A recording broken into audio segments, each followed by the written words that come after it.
Video Studio Pro X7, now that it comes in the 64-bit version, they really get everything to work with high definition or Ultra HD videos or photos.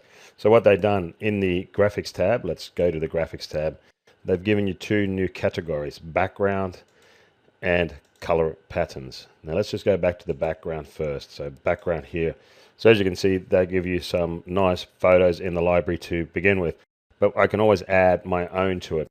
Now, first thing I need to remember that every one of these photos is high resolution, 1920 by 1080. So I want to make the same photo. So I'm going to use a photo that I got off NASA. Oh no, I didn't call them up. You can go off the website. So I'm going to go back into my own library, and here's this photo here. So if I was to now just click on that, the photo looks really nice, but what you don't see is not fitting to my project size.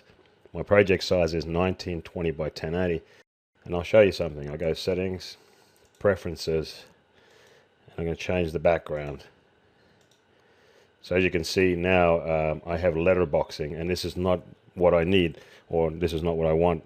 So I've got to have to change that. So I can do it this way. I can drag it onto my footage, double click, and now in Pro X7 they give me my resampling options. So keep aspect ratio, or I can keep aspect ratio but no letterbox. So it zooms right in on the picture. So that's one way of doing.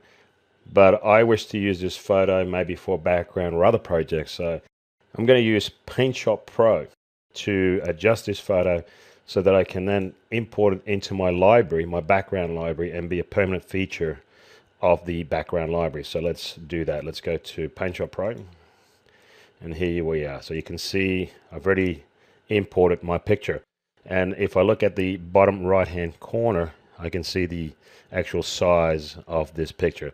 So first thing I need to do, I need to resize this photo. I'm not going to resize the photo itself, I'm going to resize the canvas. So let's go to image, and you'll see here canvas size. In width and height, just add in the dimensions, width 1920 by 1080, and then press OK. So now if you go to the bottom right hand corner, you'll see that the new dimension is 1920 by 1080.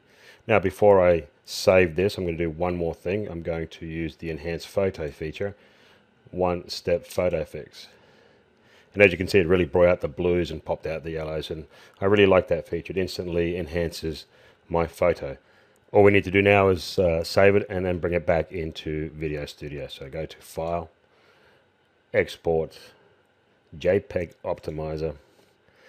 Leave the compression at 1 and then press OK. And then just choose where you wish to save it. In my case, I'm going to call it background and save it in my background folder. Keeps everything nice and tidy. Let's go back into Video Studio. In the Graphics tab, go back into the background. So drop down menu, background. And now just use the little folder icon here. Search for the folder that you stored your image. Here it is, BG. And open. And voila, I've now added a brand new background to the background library.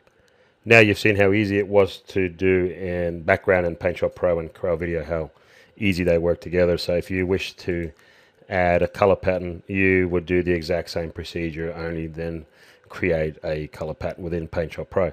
Now we'll show you one more thing here, frames. Frames are slightly different, so I'm going to go back to Paint Shop Pro, and I'll show you a very important feature that you need to do to utilize the frames. So Paint Shop Pro, I no longer need this picture, so I'm going to delete that, and I am going to create a new canvas. Here we go. So same thing, 1920 by 1080, and press OK. So here we are, new canvas and fresh start. So let's create the frames. Go to image, and here you'll see picture frames. It's that easy. So now I have my picture frame menu. I left click on this icon here, and this will open up the category of all the picture frames that I have in my Paint Shop Pro. So let's pick something very simple. This one will do fine, and then press OK. So there you go, instantly added a picture frame to my canvas. I don't need the background layer anymore, so I'm simply going to delete that one. Right click and delete. And all I need to do now is save this in a PNG format. So I go to File, Save As, and then choose PNG. In the drop down menu, it's third from the bottom, PNG. and then just give it a name and the folder where you wish to save it. Press save, and let's go back into Video Studio. So here we are, I'm already in the frame library. So it's simple, like before, use the folder icon, and here is my new frame. So I've instantly added that into the frame library, and I'll show you exactly what it looks like. And there you go, voila, it is that easy.